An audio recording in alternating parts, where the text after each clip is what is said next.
Queridos maestristas, el día de hoy vamos a recordar los principales aspectos que deben tenerse en cuenta en el desarrollo de un proyecto de tesis.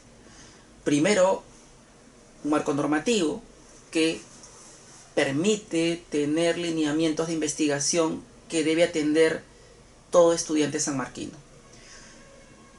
La resolución directoral 01992-R-17 establece en su artículo 1 que tenemos que respetar un código de ética del investigador, aprobado por la UNESCO y al que el Perú se adhiere, la universidad se adhiere, y que busca lograr el bienestar de la humanidad, en particular la reducción de la pobreza, respetar la dignidad y los derechos de los seres humanos, así como el medio ambiente del planeta. Nuestras investigaciones tendrían que estar tendientes a articularse con estos objetivos éticos. También hay que recordar que la investigación que desarrollemos tiene que tener un desarrollo ético particularmente sensible a la resolución de problemas que afecten la realidad social, no solamente que sean particularmente teóricos sin una aplicación práctica, tienen que contribuir al bienestar de nuestro país. Esto es fundamental para un investigador. En ese contexto se establecen principios para el desarrollo de investigaciones de bioética que queremos resaltar, como por ejemplo la justicia, la beneficencia, la no maleficencia, que van a ser fundamentales para desarrollar una investigación que promueva la defensa, la dignidad de los seres humanos. Y hay que decirlos, también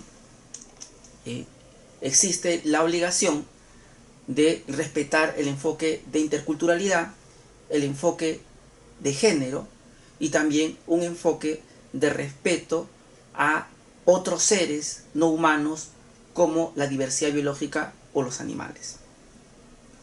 Hay que recordar la estructura del proyecto de tesis para maestría y doctorado, que es como sigue: un planteamiento del problema, una presentación del tema y del problema, la formulación del problema, la justificación de la investigación, los objetivos de la investigación, tanto los generales y los específicos, el estado de la cuestión, el objetivo, propuesta de la solución proyectada, la metodología, la estructura o índice preliminar de la tesis, cronograma de actividades y referencias bibliográficas. Esto es fundamental respetarlo en el desarrollo del proyecto de tesis. Hay que decir que en el punto quinto, la estructura o índice preliminar de la tesis, se tiene que bosquejar un índice del contenido sustantivo de la tesis aproximado. Obviamente vamos a tener que hacer cambios conforme vayamos avanzando, pero una aproximación es lo que pide la universidad. Sin duda, el cambio más importante que se ha realizado en el presente año se ha dado debido a la resolución de decanato número 532-D-F de 2019, que aprueba los lineamientos para la investigación de derecho y ciencia política, y que es un momento de reflexión en el fondo sobre de qué manera se venían haciendo las tesis de derecho y cómo deberíamos hacerlas a futuro. Hay que citar algunos extractos de esta resolución que definitivamente va a ser revolucionaria en la investigación jurídica del país. Así, por ejemplo, se hace notar que la especialización vino acompañada de un proceso contradictorio, por un lado, de la profundización del conocimiento del área del saber que se constituía en objeto de estudio, pero a la vez de una pérdida de la visión de totalidad, esfuerzo académico que había caracterizado el conocimiento precedente. Así, la modernidad, nos dice, y la tendencia al reduccionismo por cada disciplina condujeron a un alto grado de especialización en determinados segmentos de la realidad, perspectiva que se desarrolló en detrimento de la vocación científica de un entendimiento de esta como experiencia total y plena. Esto es fundamental de entender porque la modernidad y hoy, si queremos, la posmodernidad nos ha legado investigaciones altamente especializadas, pero hay que decirlo también parcializadas, en el sentido de que tienen el enfoque únicamente de una disciplina y no intentan comprender la totalidad de la realidad social o el contexto en el que se desarrolla una determinada institución objeto de estudio. En consecuencia, se convierte muchas de estas investigaciones en una técnica o un instrumento sin finalidad, lo cual hace fácilmente utilizable para fines que contravienen la ética de la investigación, la ética profesional. Por eso es que estos lineamientos para la investigación en Derecho y Ciencia Política deben ser atendidos para no ser instrumentalizada la investigación a consecuencias que en realidad ni el propio tesista quería, pero que al no haber reflexionado el contexto en que desarrolló su tesis, pueden llevar a una utilización fraudulenta de la institución que él quería promover. Esta reflexión sobre la necesidad de comprender omnicomprensivamente la realidad social que estudia también el jurista, el tesista de derecho, nos lleva a la conclusión de que hay que comprender que las tesis de derecho tienen que ser interdisciplinarias, ¿sí? Interdisciplinarias, ¿sí? Comprendiendo en su análisis la ciencia política, la sociología, la antropología, la filosofía, para poder entender a cabalidad la institución que se pretende investigar. En ese sentido, dice aquí la resolución, que lo interdisciplinario integra conocimientos ya existentes, no generando un nuevo conocimiento, pero sí amplía la comprensión del objeto de estudio, sentando las bases para la generación de un nuevo saber o un nuevo enfoque para el desarrollo del problema. Esto hay que entenderlo. La única forma de tener una nueva interpretación de una institución jurídica antigua es ponerla en el contexto sociohistórico, socioeconómico, socioambiental actual, para poder comprender cómo tiene que modificarse de acuerdo a este contexto totalmente distinto del que nació. Hay que destacar que esta resolución que aprueba los lineamientos de investigación de tesis jurídicas promueve la interdisciplinaridad básicamente con la sociología y la ciencia política, pero para efectos de evitar caer en un positivismo o un exigitismo o en un comparativismo que impida una reflexión apropiada del tesista. Se escucha en medios de comunicación decir, como la ley no lo permite, ello que usted está reclamando, demandando, no es posible. Este tipo de reflexiones no pueden ser materia de un tesista que debe reflexionar mucho más allá de la ley, porque en última instancia es la sociedad la que construye las leyes, son los hombres los que cambian las leyes. Por lo tanto, una explicación sobre un problema no puede acabar en una respuesta de porque la ley no lo permite. Tiene que ir una reflexión ética, moral, filosófica, sociológica, antropológica, que descubra las verdaderas razones por las cuales una conducta no debe permitirse o una conducta debe alentarse porque es beneficiosa para nuestra sociedad. Hay que destacar que en el fenómeno jurídico podemos hablar de la relación de disciplina jurídica con otros hechos y teorías sociales sin que ello afecte o distorsione la especificidad y el quehacer jurídico. El derecho no dejará de serlo por el hecho de interactuar con las demás disciplinas sociales, y al contrario se enriquecerá en su interpretación de cómo debería ser una sociedad y cómo deberíamos construir las normas para alentar a una sociedad que promueva derechos fundamentales, que promueva la defensa de la dignidad del ser humano.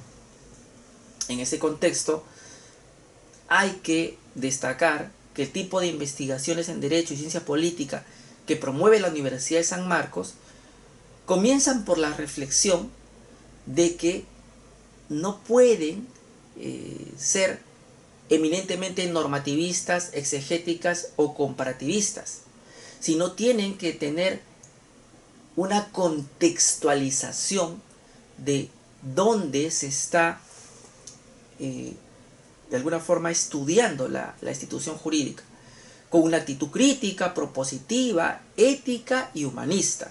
Esto es fundamental. No puedo estudiar el derecho de propiedad o el derecho de servidumbre en abstracto, solamente leyendo libros de derecho o normas que regulan el derecho de propiedad o la servidumbre. Tengo que también alimentarme de otras ideas distintas a las jurídicas para poder comprender el fenómeno jurídico, que parte de un fenómeno social, y hay que recordarlo, ¿no? Ahí es donde debemos enfocar nuestra reflexión para poder tener una mirada diferente de el proyecto de tesis jurídica, que aquí, como bien se indica, tiene que no ser exegético, ¿sí? Hay que recordar que tesis que buscan la modificatoria de una norma o la aprobación de una norma o la eliminación de un artículo no podrían hoy día tener cabida en la Universidad Nacional Mayor de San Marcos, porque lo que buscamos es una reflexión más allá de modificaciones normativas.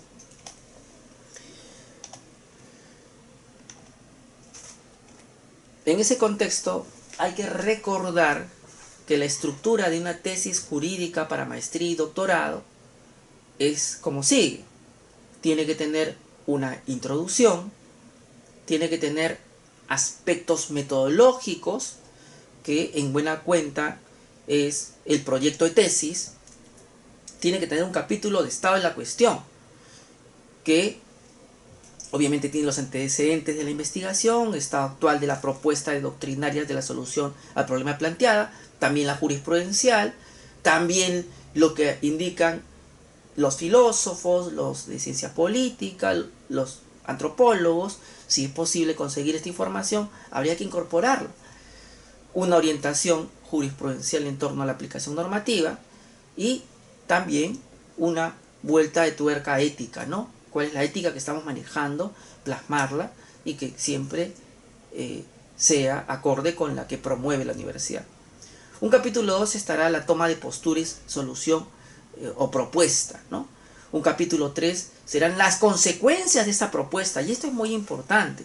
Muchas veces se propone una nueva institución a ser incorporada en el ordenamiento jurídico peruano, pero no se atienden las consecuencias que esto puede traer. Y es importante tener claro que el investigador, cuando incorpora una institución jurídica o cuando construye una institución jurídica nueva, tiene que ser consciente de las consecuencias que va a traer a la sociedad para saber si es beneficiosa realmente y no solamente una especie de cuestión de carácter teórica que puede ser de enorgullecer al tesista por la calidad de complejidad y de construcción de la institución, pero que finalmente va a traer una serie de problemas a la sociedad. Finalmente, las conclusiones y recomendaciones y las referencias bibliográficas, además de anexos.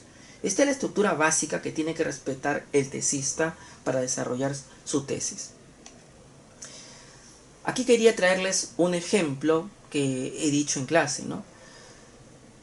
Desarrollar una tesis muchas veces sobre temas ya desarrollados por tesistas que me antecedieron es posible en la medida que recordemos que el intérprete es el que va a generar un conocimiento nuevo o una interpretación nueva de la aplicación de una institución jurídica.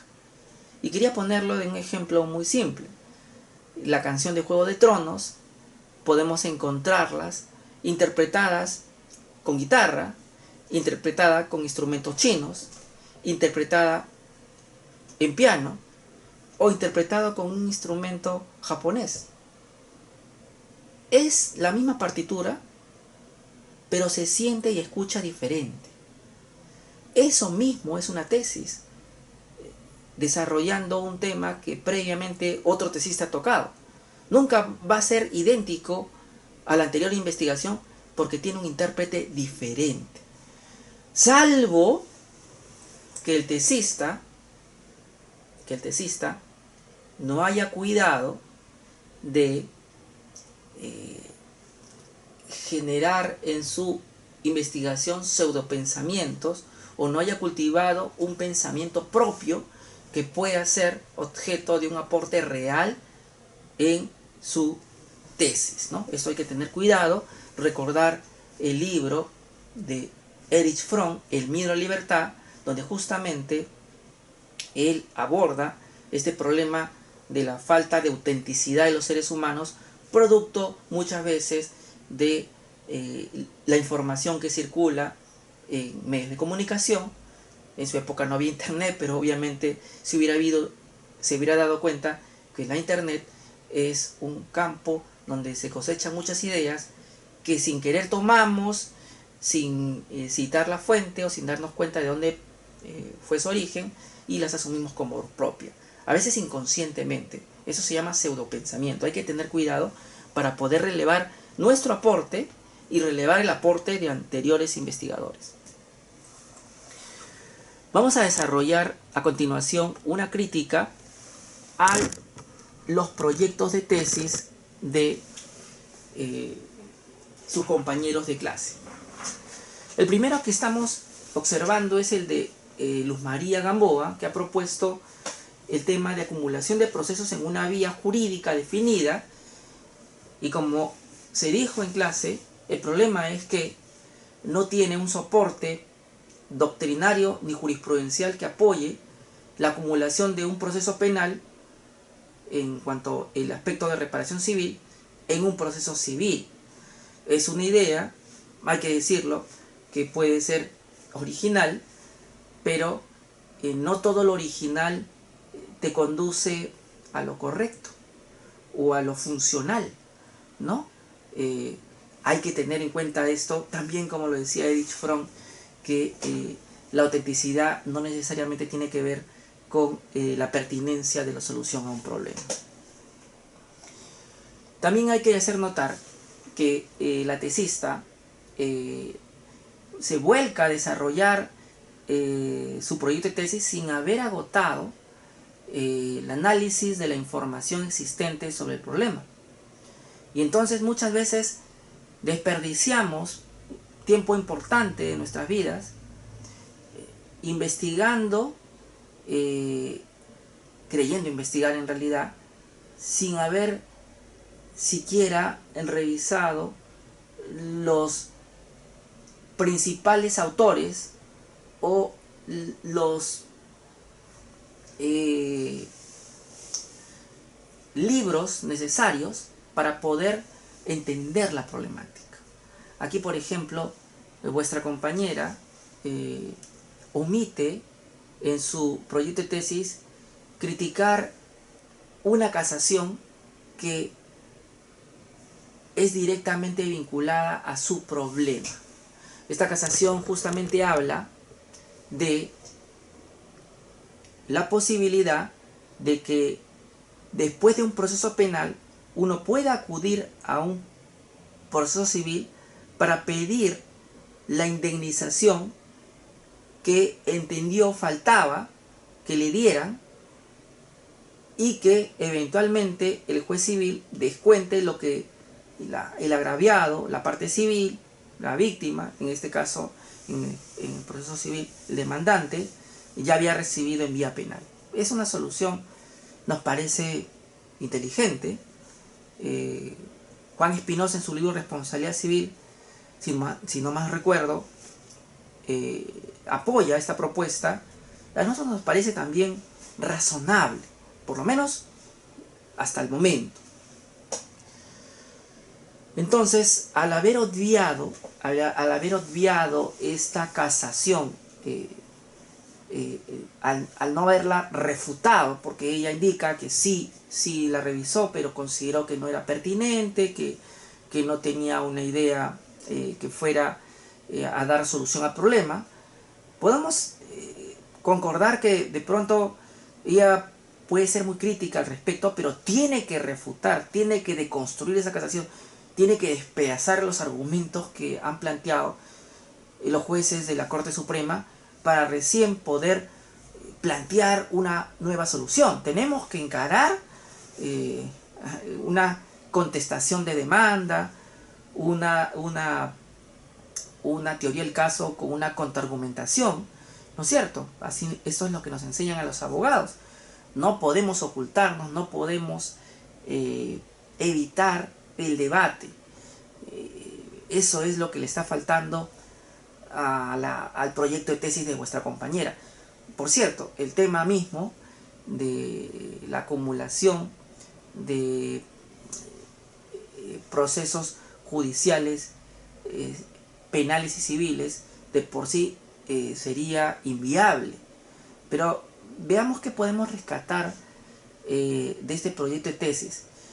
Rescatamos que ha respetado, por lo menos formalmente, la estructura de un proyecto de tesis cuando ha contemplado un capítulo de estado de cuestión, un capítulo 2 de toma de postura, solución y tesis, un capítulo de consecuencias de la implementación de la propuesta, agrega los beneficios del aporte, conclusiones, recomendaciones, bibliografía y anexos. Eso está muy bien.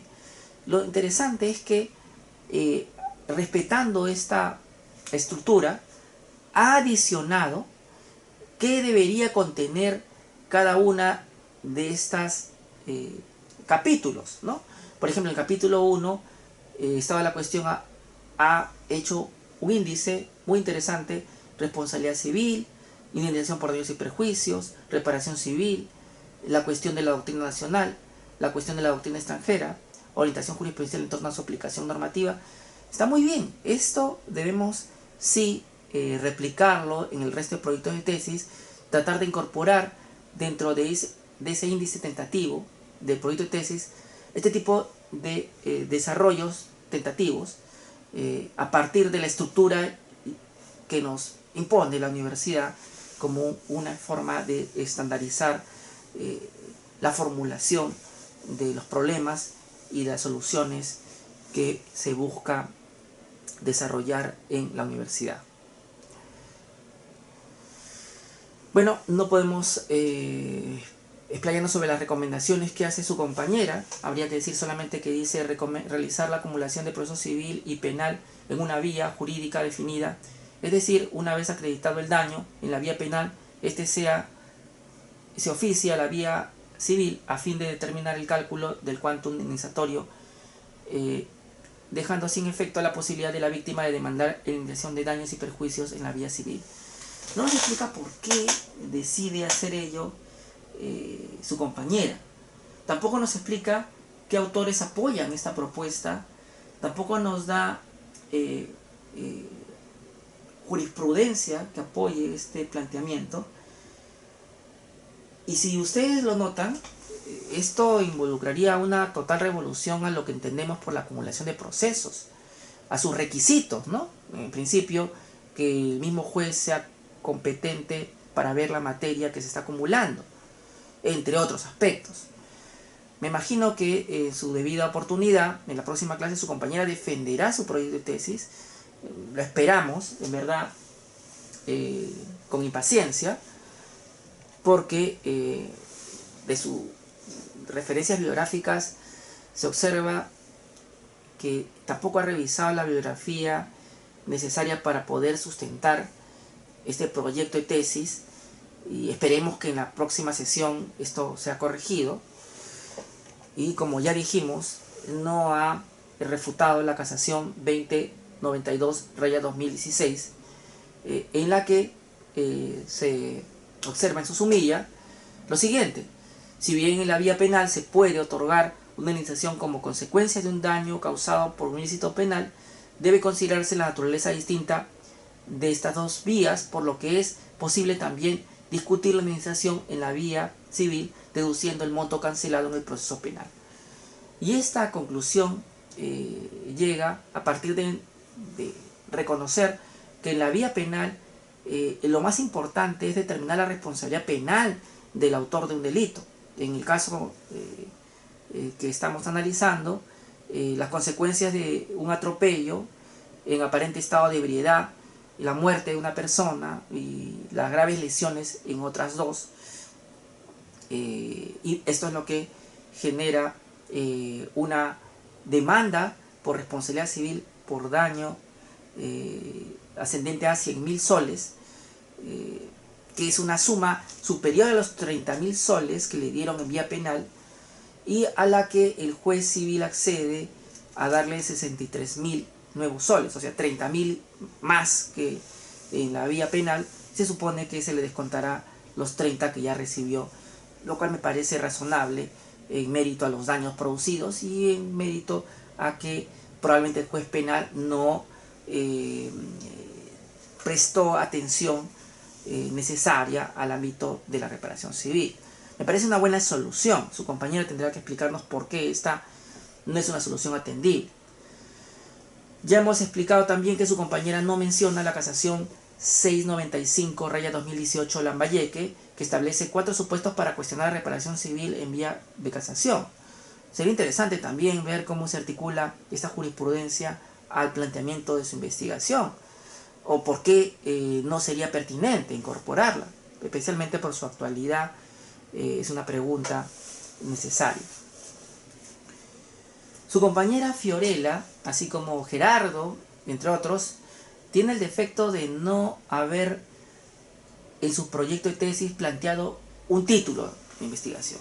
Y eso revela, en el fondo, tanto por Fiorella como por Gerardo, una ausencia de compromiso en los objetivos de su investigación, porque el título implica reconocer el problema, reconocer la propuesta y a partir de ahí plantearse un título que resuma todo esto, ¿no? Las palabras claves de la investigación. Sin embargo, ninguno de los dos se ha atrevido a plantear títulos. Esto es algo que tienen que subsanar, porque de lo contrario no van a poder seguir avanzando su proyecto de tesis. Es algo irónico que el primer tema que un tesista tenga que abordar sea el ponerle nombre a su investigación, y algunos tesistas tengan temor de hacerlo porque creen que en el título pueden dejar seguramente algo de lado que sí quieren relevar, pero hay que definir. No podemos estar en la eterna incertidumbre de no tener clara la línea de investigación de mi tesis. El proyecto de Fiorella es muy interesante porque plantea la incorporación de cláusulas de contratación en el ámbito de construcción provenientes del sistema jurídico del common law. Parece muy interesante y novedoso por eso. Y esto lo desarrolla en virtud al principio de autonomía de la voluntad de los contratantes, que tendrá que desarrollar este tópico con mucho más profundidad, porque de ahí parte la posibilidad de yo poder incorporar cláusulas al contrato según mi conveniencia, ¿no?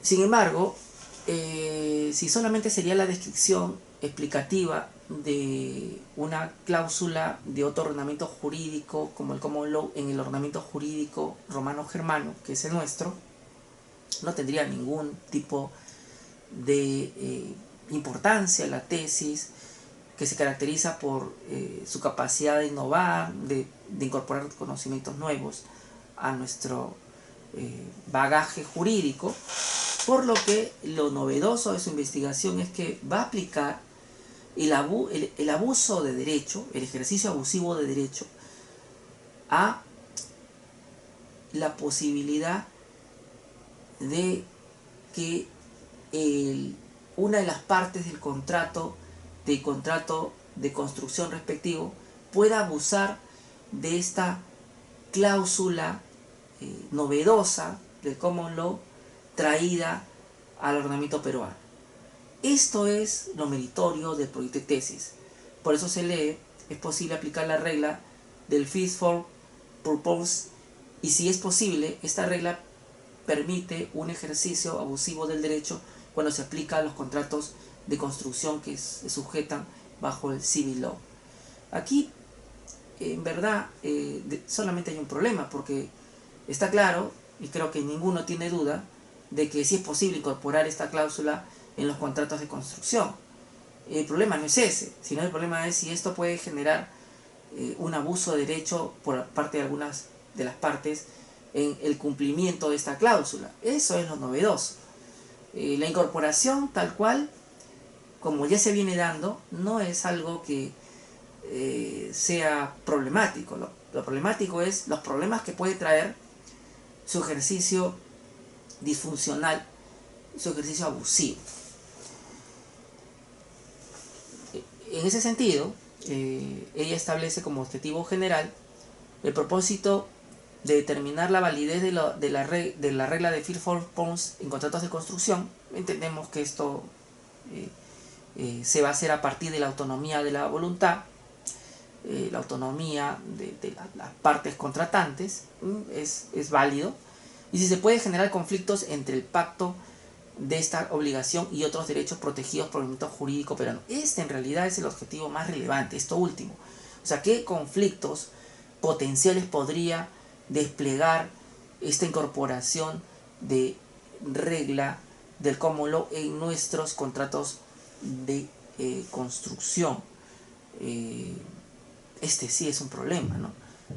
Porque si bien es cierto, como en el ámbito del tráfico vehicular podemos estar de acuerdo que queremos que circulen vehículos, automotor, aviones, también somos conscientes que este despliegue de tráfico puede generar accidentes, y por eso prevemos los seguros y la responsabilidad civil como mecanismos de contención de estos efectos no queridos, pero que se van a producir porque son parte de la realidad social. Lo mismo ocurre en este caso con la investigación de su compañero. Objetivos específicos, señala ella, es determinar si desde la perspectiva constitucional y del derecho civil es posible pactar esta cláusula de common law en los contratos de construcción. Lo cierto es que sí, o sea, en verdad este objetivo podría incluso eliminarse porque es muy obvio que es posible. Explicar cuáles son las implicancias de las reglas del fit for purpose que se pactan en contratos de construcción. Esto sí parece más relevante y se mantiene, y que se rigen bajo el sistema jurídico del derecho civil romano germánico.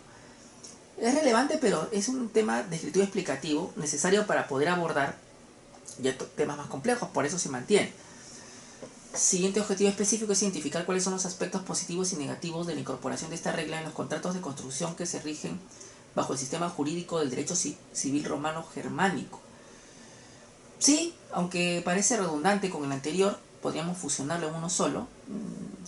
No está agregando algo adicional que no se deduzca de lo anterior.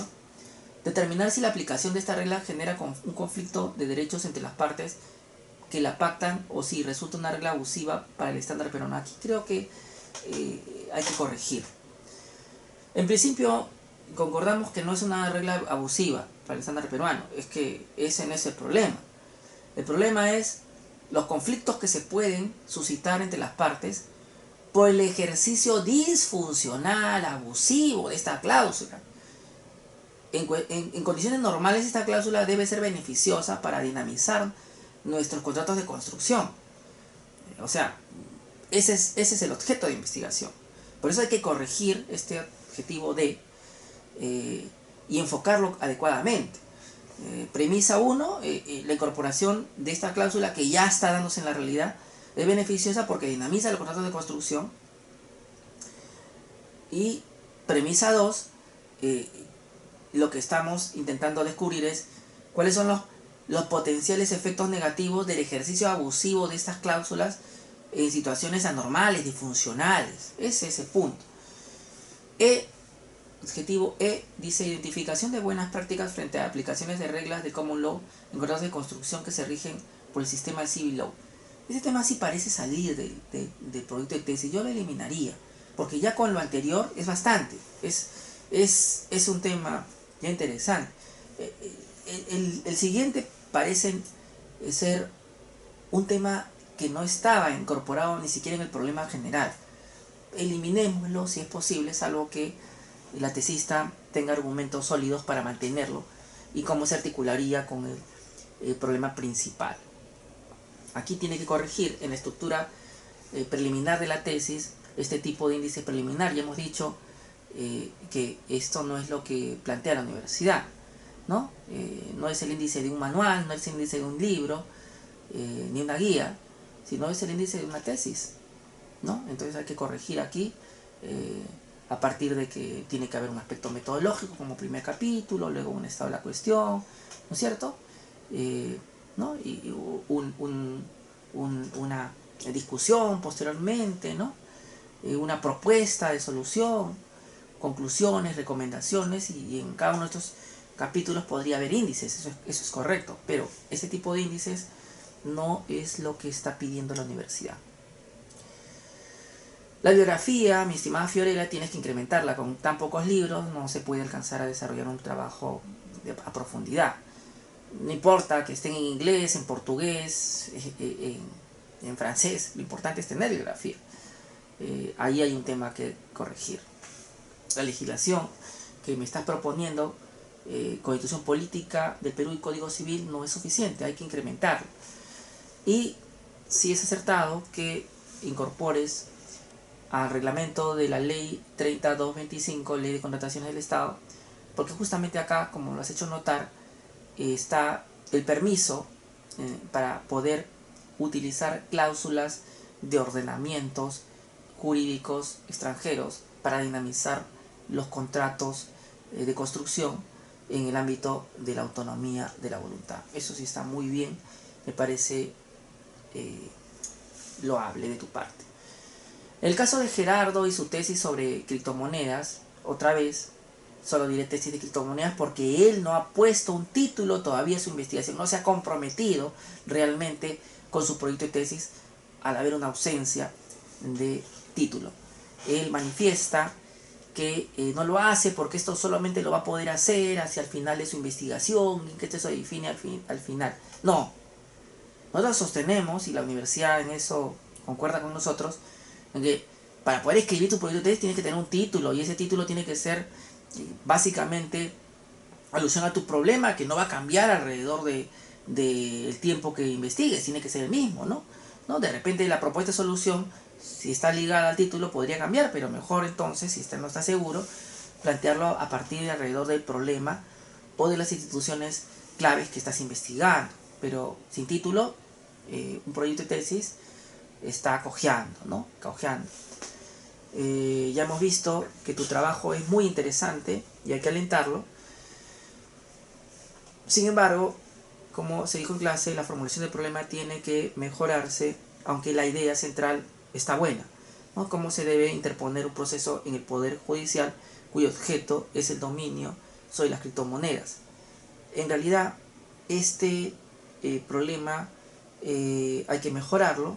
Lo que has querido decir tú acá es cómo tengo una tutela jurisdiccional efectiva para el pago de obligaciones en criptomoneda, y no se ha traducido así. Hay que mejorar esa formulación del problema. 1.2, los objetivos. Aquí ya aparece mucho más clara la problemática cuando en el objetivo general se dice proponer una manera de cómo entablar un proceso judicial sobre creencias en criptomonedas. Está muy bien, ahora sí está mejor planteado. Igual puedes seguir afinándolo, pero ya está la idea, y articular el objetivo general con el problema, ¿no es cierto? General.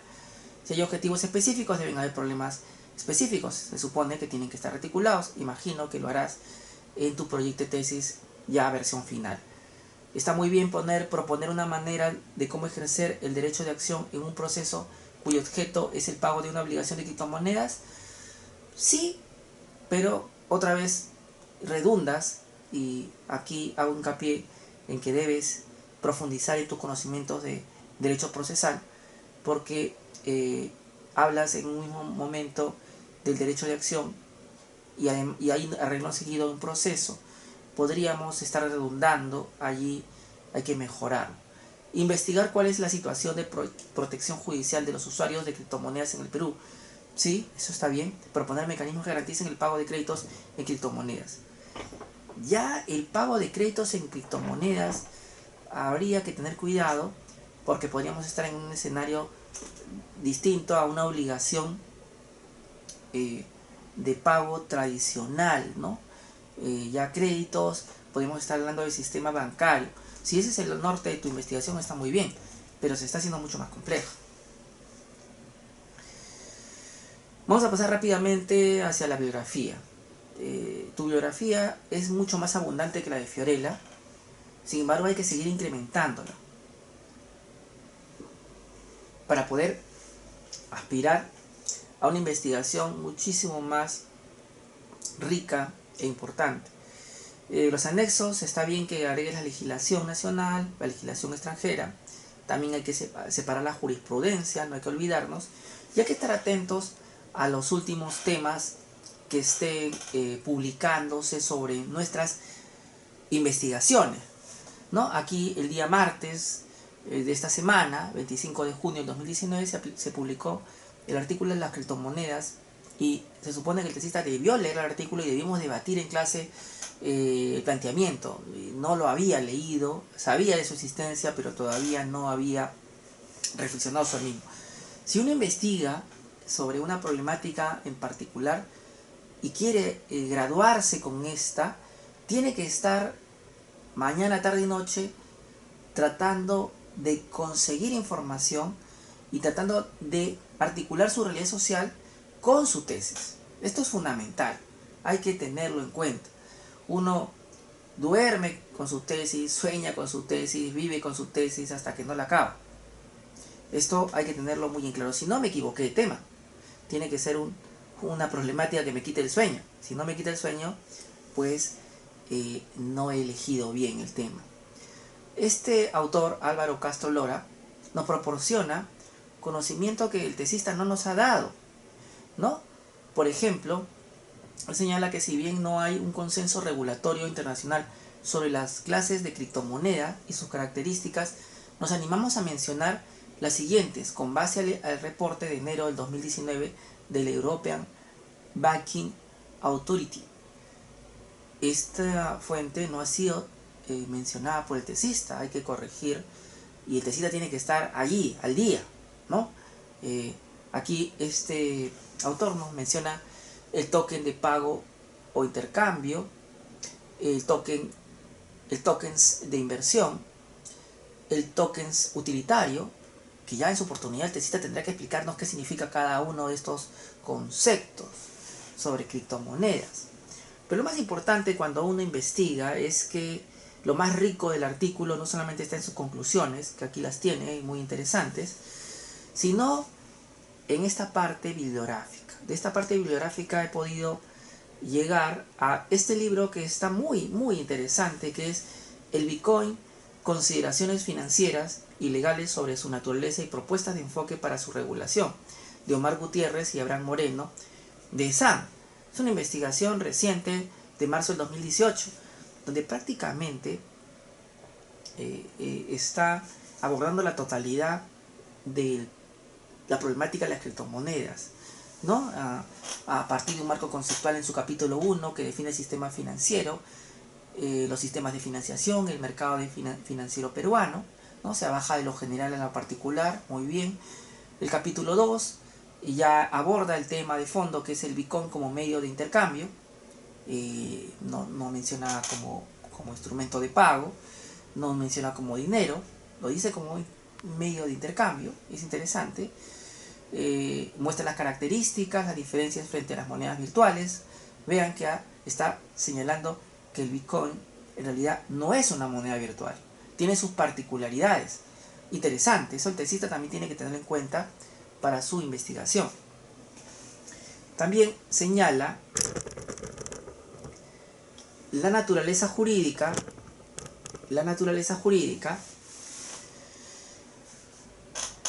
según la regulación peruana, ¿no? El Bitcoin en la regulación peruana, el Bitcoin en la legislación peruana, ¿sí?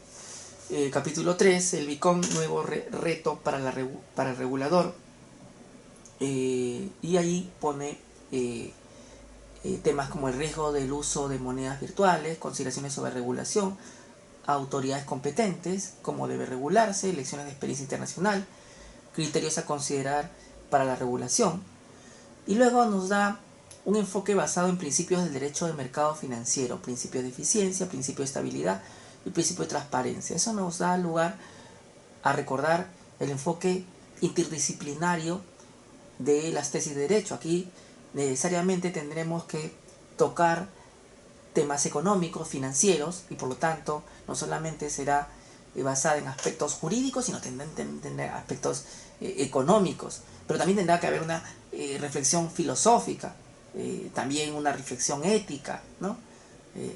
Es como que cae por su propia peso este tipo de consecuencias. Se revisa muy rápidamente el texto y encontramos mucho material sobre el Bitcoin. Y por ejemplo, el reto que hemos puesto al tesista es: mira, hemos encontrado este gráfico de esquema básico de operaciones de transacciones con Bitcoins como medios de intercambio. Ahora explícanos tú este gráfico. Se supone que tú deberías explicarlo con mucha facilidad porque es tu tema, ¿no? Para empezar, este gráfico, ¿no? Porque ahora he encontrado también un gráfico más complejo en el propio texto que también deberías explicarlo de manera muy sencilla para que todos en clase lo entendamos. Estas son las cosas que uno debe ir aprendiendo en el proceso de investigación, ¿no? Dominar el tema, ¿no? Tratar de subirnos a ese corcel, a este caballo difícil de domar que es nuestra investigación al principio, y que ya después agarramos confianza y vamos desarrollando con mucho más facilidad. Pero hay que empezar por leer un libro clave, y este libro, mi estimado Gerardo, es uno que tú debes leer de principio a fin y dominar. Este tiene que ser tu libro de cabecera, porque es el mejor que se ha encontrado a nivel nacional, y a partir de ahí arrancar como un antecedente fundamental, no para copiar ideas, no para hacer pseudopensamientos, sino para tú poder generar las propias, ¿no? Teniendo en cuenta el aporte que ya ha realizado un autor que parece ha sido bastante omnicomprensivo. Entrando al tercer tema, proyecto de tesis, que es el del derecho a la salud y uso de las células madre de cordón umbilical en el sistema de salud pública en el Perú. Hay que decir que a veces tenemos notables avances y después lo abandonamos.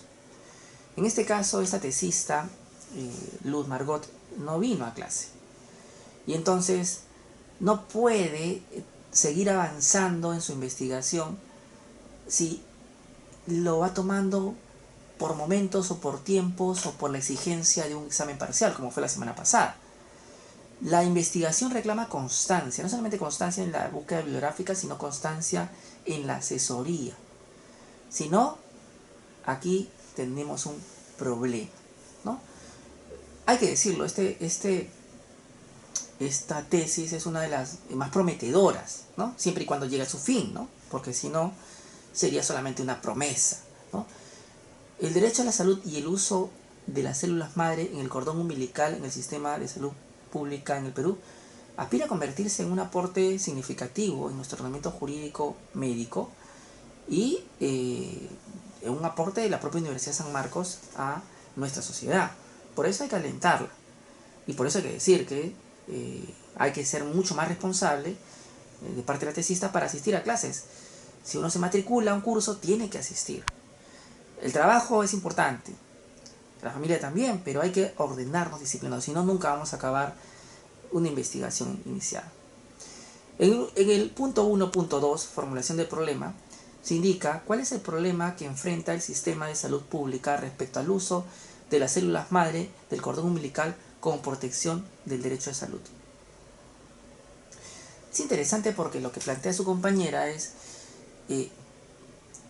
la posibilidad de que todos tengamos derecho a recibir una terapia, una intervención médica basada en el uso de células madre del cordón umbilical, porque se ha probado que es altamente eficiente para determinadas enfermedades degenerativas, y eso estaría protegiendo nuestros derechos de salud.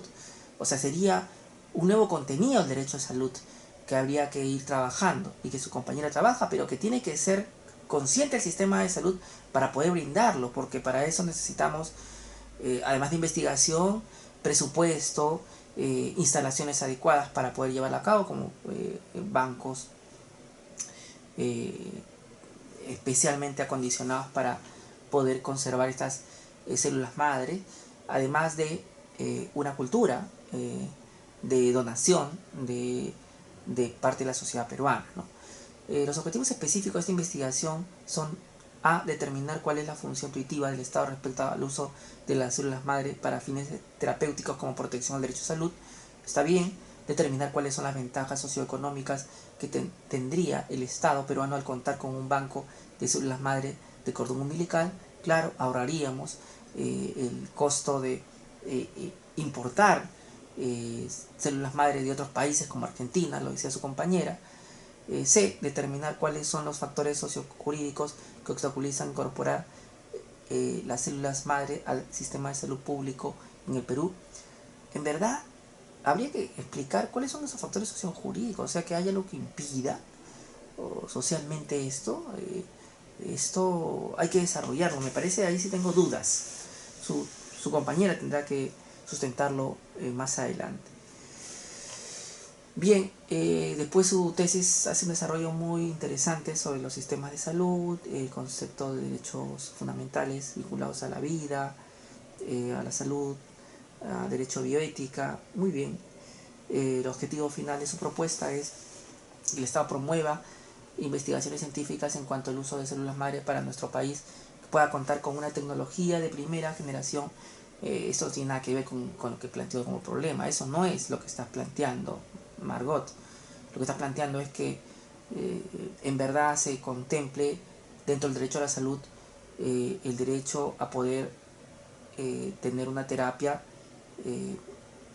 para poder curar enfermedades mediante el uso de células madres provenientes del cordón umbilical, sea del propio pariente, del propio paciente o de terceros donantes, ¿no? Y cómo el sistema de salud se articula para que eso sea posible, ¿no? Eso es, ¿no? Aquí hay un error en esta planteamiento de propuesta que tienes que corregir, ¿no? Está muy bien tu tema, pero hay que corregir tu proyecto de tesis, que allí tiene un error.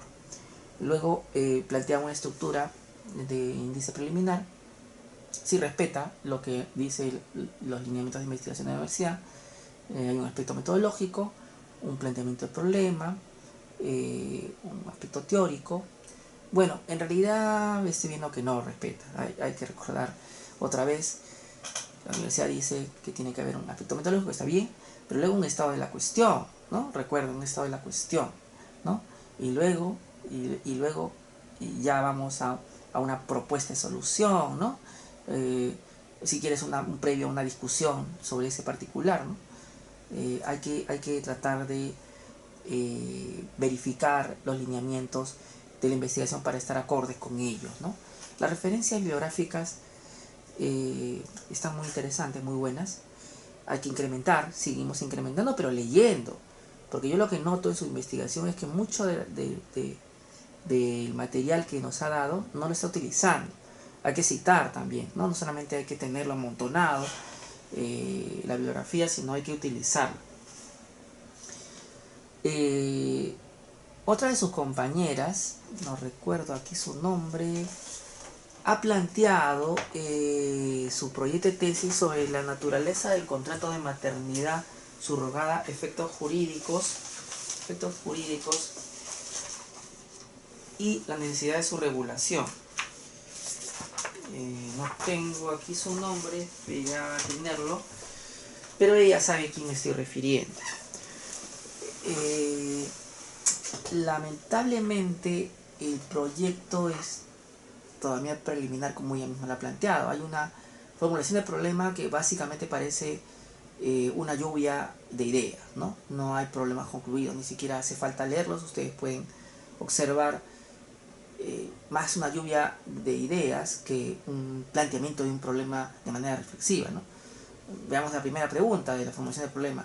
¿Cómo responder a las interrogantes que nos presentan los diversos escenarios en casos de maternidad subrogada? En verdad, no ha dicho nada, ¿no? Los párrafos se sostienen por sí mismos, las preguntas también, y aquí no está bien planteada. ¿La maternidad subrogada es un contrato o un convenio? ¿Es oneroso o gratuito? Estas son ideas sueltas. Hay que trabajar una pregunta más compleja que pueda ser objeto de un mayor nivel de reflexión. Los objetivos generales que plantea su compañera son analizar y describir la maternidad subrogada desde el punto de vista jurídico. Obviamente este es un tema que da para una monografía, para una tesina. Como no ha planteado bien sus problemas generales, obviamente los objetivos generales y específicos tampoco están bien planteados. Hay que tratar de construir un problema complejo para tener objetivos muchísimo más importantes, relevantes con relevancia social. Hay que decir que lo que sí hace la tarea es en ubicar la jurisprudencia sobre este particular. Por ejemplo, la Corte Suprema de Justicia de la República Peruana, ante la Sala Civil Permanente, en su sentencia 563/2011, Lima, un 6 de noviembre de 2011, por primera vez se aborda el tema en un caso que le presentan, que ya su compañera contará, pero que fue muy sonado. Aquí me parece que puede haber un resumen que ha puesto yo, ¿no? La decisión recoge el caso de un matrimonio que encargó a una mujer de gestación de un niño que debía ser entregado a los esposos tras su nacimiento. A cambio, la pareja comitente pagó una alta suma de dinero a la gestante, $18.900 americanos. La fecundación del bebé realizó con el gameto del esposo, por lo que biológicamente la niña alumbrada era hija de la comitente y de la madre del alquiler. Tras el nacimiento de la menor, la filiación materna se escribió a favor de la gestante y la paterna a favor de su conviviente, quien realizó un reconocimiento del niño, ¿no? Del hijo. Por tanto, el padre de sangre no figuraba como padre formal o legal. Después del alumbramiento, la niña de 9 días de nacida fue entregada a los esposos contratantes. Entonces hicieron un proceso de adopción por excepción, para que legalmente se constituyera la filiación a su favor. Pero la madre del alquiler y su pareja se arrepintieron de finalizar el proceso y se desistieron de continuar la adopción. Ante este dilema y basado en el comportamiento de la gestante y su pareja, dispuestos en un principio a renunciar a su hija a cambio de dinero, resolvió que había de primar el interés superior del niño a que continúe viviendo con los demandantes, quien sostuvo el tribunal le proporciona un ambiente adecuado. Pero concluyó que la arrancaría de su seno familiar en su corta edad resultaría gravemente perturbada. Por estos motivos, declaró infundada el recurso de casación. Es interesante el caso de su compañera porque tiene componentes abrumadoramente éticos, ¿no? O sea, nosotros podemos pedirle a una persona que lleve nuestro hijo con lo que eso significa, porque entre madre e hijo empiezan los 9 meses a haber una relación más allá de lo biológico, incluso espiritual. Uno lo nota conforme va creciendo el vientre de la mujer, conforme van dando las resonancias y las radiografías, perdón, las ecografías cuenta de una vida naciendo en el vientre de una mujer que es un ser humano el que está ahí y le va agarrando cariño. Y entonces después se lo arrebata a usted porque tiene el dinero para hacerlo, es lo que pone en cuestión esta casación. En el fondo se está mercantilizando un proceso que tiene un alto componente humano, como es el embarazo.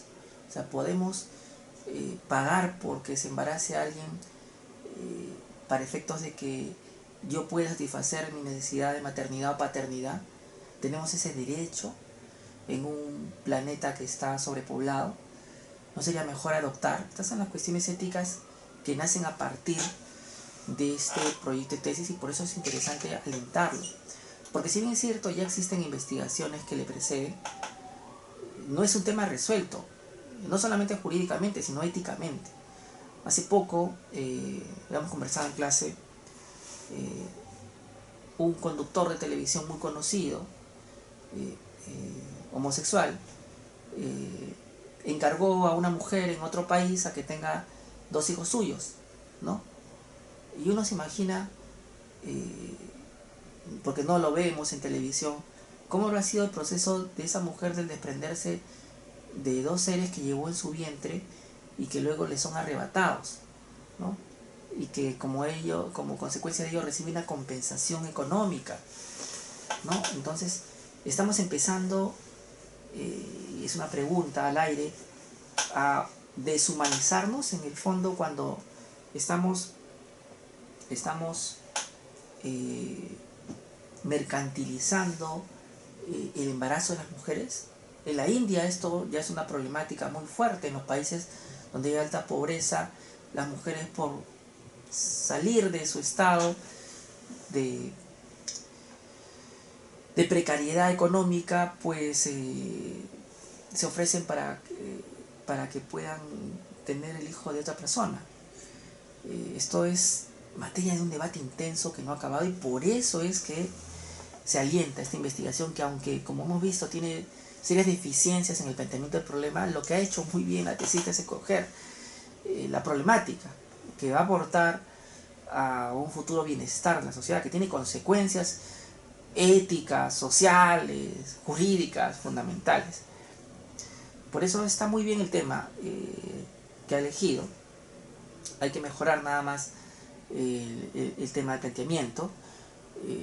Tiene bibliografía muy escasa, vean, 1, 2, 3, 4, le falta todavía seguir investigando, de ahí sobre esto mucha materia.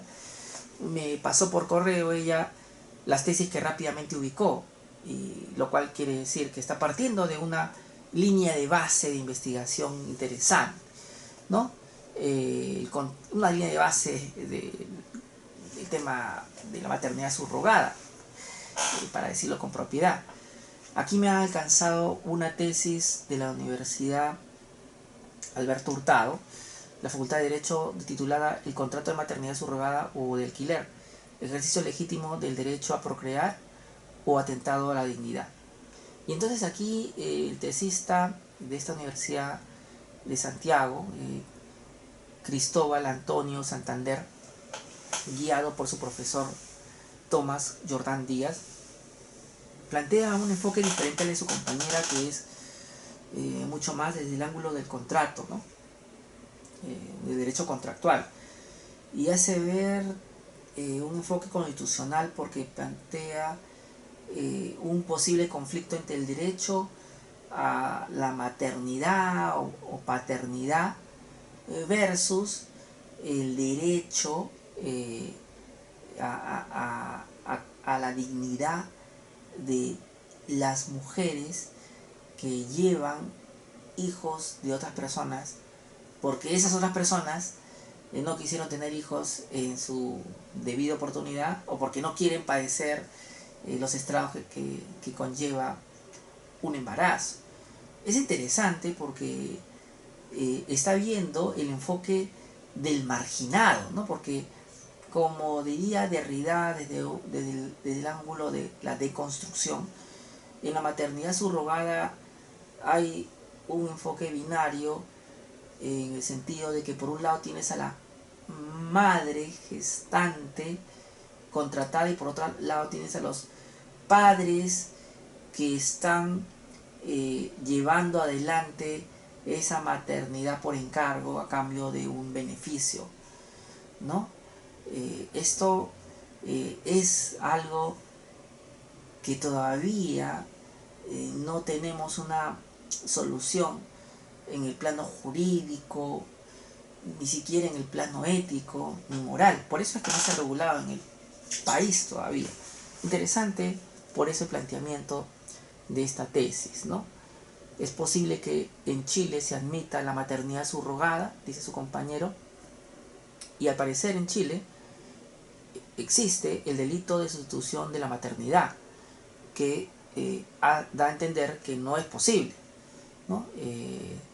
Es interesante el trabajo de investigación en ese sentido de este tesista chileno, que habla sobre hacia un nuevo concepto de maternidad. Claro, podríamos darle un contenido al derecho a maternidad que no solamente implique el que biológicamente desarrolla la maternidad, sino un tercero que lo desarrolla a partir de otra persona, con la gran capacidad de empatía que tenemos los seres humanos. Imagino que esta persona va a ir a los controles prenatales, va a estar en cada ecografía, va a estar en el mismo parto, va a ser de alguna forma el acompañante de la gestante en todo el tiempo, ¿no? Y va a tratar de empatizar, e incluso he visto algunos videos que hacen como que en otro espacio contiguo puja, y a la hora del momento que sale el niño de la mujer gestante real, se lo dan a la que está haciendo la gestación actuada, ¿no?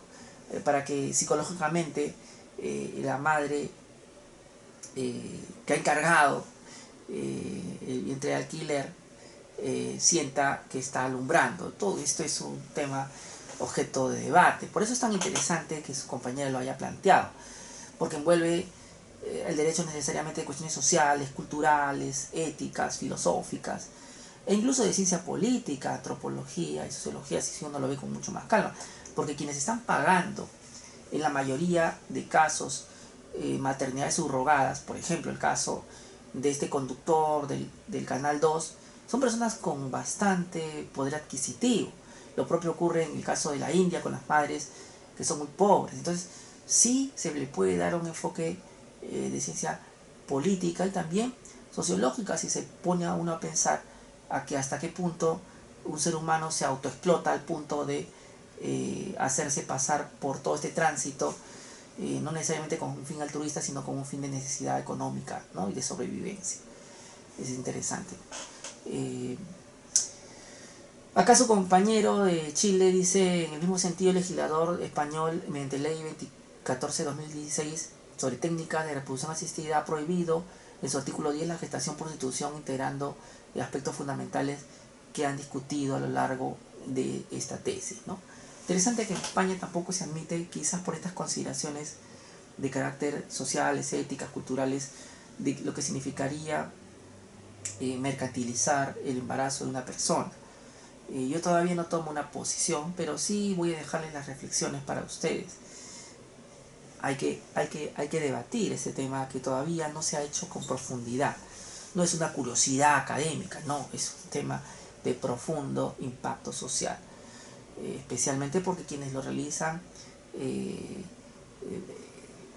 pronto son quienes tienen más poder sobre quienes no tienen tantos recursos. Muy pocas personas lo hacen con un fin altruista, por ejemplo ayudando a la hermana, ayudando a la tía, que son connotaciones también a considerar. No todos los casos van a ser iguales, hay que buscar de alguna forma identificar todos los posibles supuestos para, de acuerdo a cada cual, tratar de buscar una reflexión contextualizada a cada caso. Después me ha alcanzado otro trabajo sobre maternidad subrogada, propuestas para considerarla como una forma de trabajo en Ecuador. Valeria Elizabeth Rosales Andrade va mucho más allá y habla no ya de un contrato civil, una locación de servicio sería posiblemente la forma como la podía haber planteado su compañera, porque habla ya de contrato o convenio.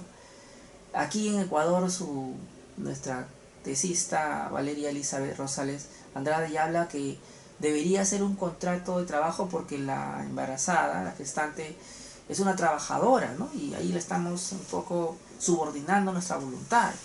Es controversial porque si bien es cierto le va a otorgar beneficios sociales, seguramente ventajas económicas y atención de seguridad social, también se hace mucho más evidente la autoexplotación que hace el ser humano de sí mismo o la explotación que hace otro ser humano de otro, ¿no? Imagínense poner una publicidad en el comercio sobre se busca madres gestantes para maternidad subrogada, ¿no? Y que se presente una lista y que yo pueda escoger quién va a ser la madre de mis hijos, ¿no? Y por edad, por expediente clínico, por color de ojos, por color de cabello, por inteligencia. Entonces esto es bastante debatible.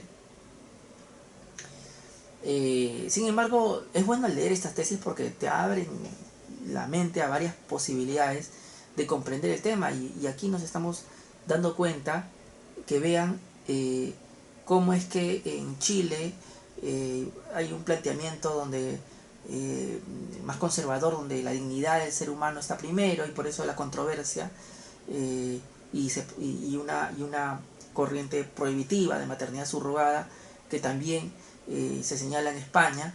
Por otra parte, en el Perú, nuestra tesista aparentemente acepta esta posibilidad de maternidad subrogada porque plantea que sí es posible y que lo que tenemos que determinar es si es por contrato o por convenio. O sea, de hecho ya no se cuestiona si esto eso no es posible, sino que sí, ¿no? Y por otra parte, en Ecuador tiene la perspectiva del derecho al trabajo y cómo esto aplicaría a la maternidad subrogada. Por eso es interesante ver las tesis no solamente de Perú, sino de otras partes del mundo. Las tesis especialmente más que las leyes, porque ahí están las reflexiones sobre un planteamiento de investigación. También me ha alcanzado su compañera una propuesta de modelo de contrato de maternidad subrogada elaborado según los principios de la legislación civil ecuatoriana. ¿Sí? Este es otro planteamiento de Andrea Carolina Yáñez Morales del 2013, donde ya no lo plantea como un contrato de trabajo, sino como un contrato civil, probablemente una locación de servicios, ¿no?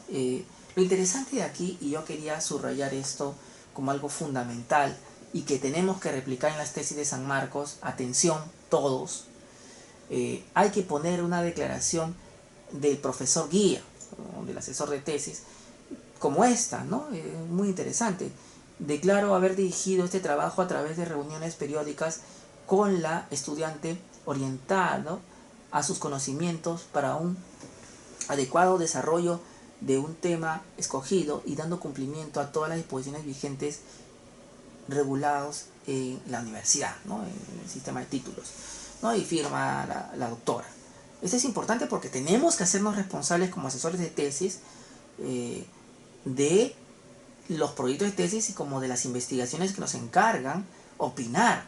Y si el autor saca 20, pues también la máxima nota, uno sentirse orgulloso, pero si lo desaprueban también sentir parte de la responsabilidad porque fue parte del fracaso también el asesor de tesis, ¿no? El tesista y el asesor de tesis son un equipo, ¿no? Que tienen que ser responsables de los pasivos y activos de la investigación.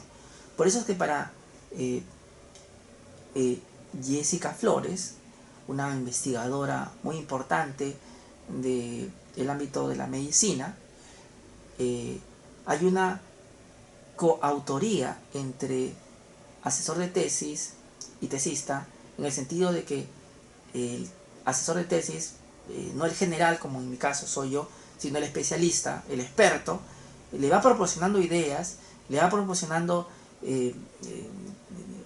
pautas que en el fondo van construyendo la tesis, van construyendo el camino de la tesis. Por lo tanto, digamos, sería una especie de coautor en la medida de que gracias a él también se produjo la tesis. Hablamos del asesor experto, del asesor especialista, no del asesor, como en mi caso, estamos planteando las partes metodológicas y de forma. También hay que incorporar en nuestros proyectos de tesis una declaración de autoría del estudiante, como la siguiente.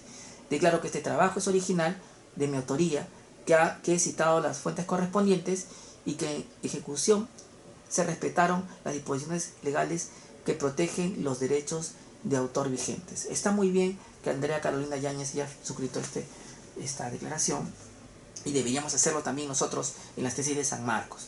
Es una recomendación. También me alcanzó otro trabajo, no estoy claro si es una tesis o es una investigación, de maternidad subrogada, realidad actual, problemas y posibles soluciones, de la Universidad Miguel Hernández, donde también se aborda el tema de maternidad subrogada, ¿no? Aquí en algunas partes, ¿no? No hay tiempo para poder explayarnos, ya lo haremos con la tesista. También nos ha agregado un proyecto de tesis, perdón, me corrijo, un proyecto de ley 3404/2018/CR del Congreso de la República, presentado el 18 de septiembre del 2018, el año pasado, por Estelita Soma Bustos Espinosa. Habría que investigar de qué partido es, cuál es su lineamiento religioso, ético. Es bueno para poder entender el contexto de quién está haciendo la norma, ¿no? Proyecto que regula los requisitos y procedimientos de la maternidad solidaria mediante el uso de técnicas de reproducción asistida como derecho humano a ser madre. Miren, aquí lo que está planteando es que hay un derecho humano a ser madre. También podríamos hablar del derecho humano a ser padre.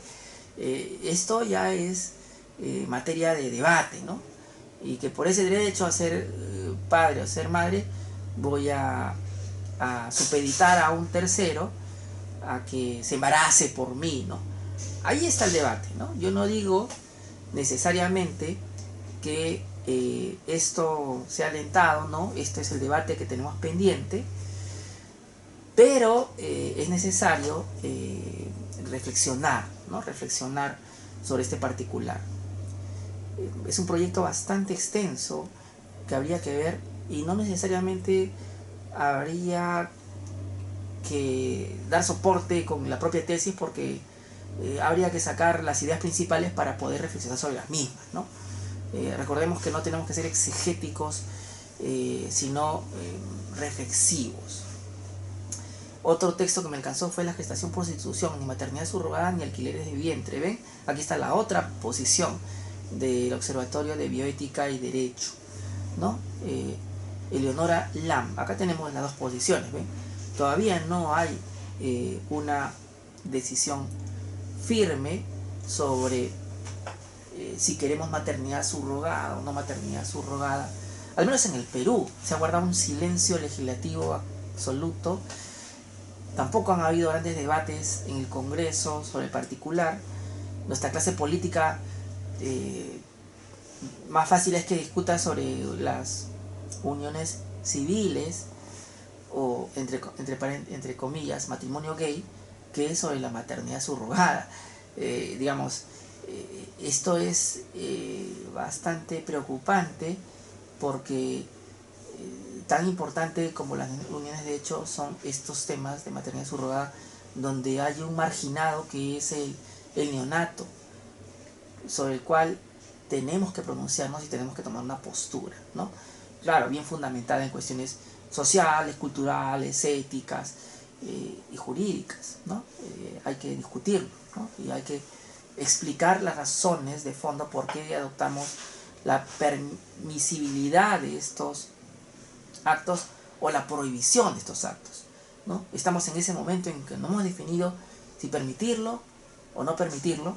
El hecho es que se da, ¿no? En la práctica, y nosotros cerramos los ojos y queremos no verlo, pero el hecho sigue ocurriendo y hay que regularlo.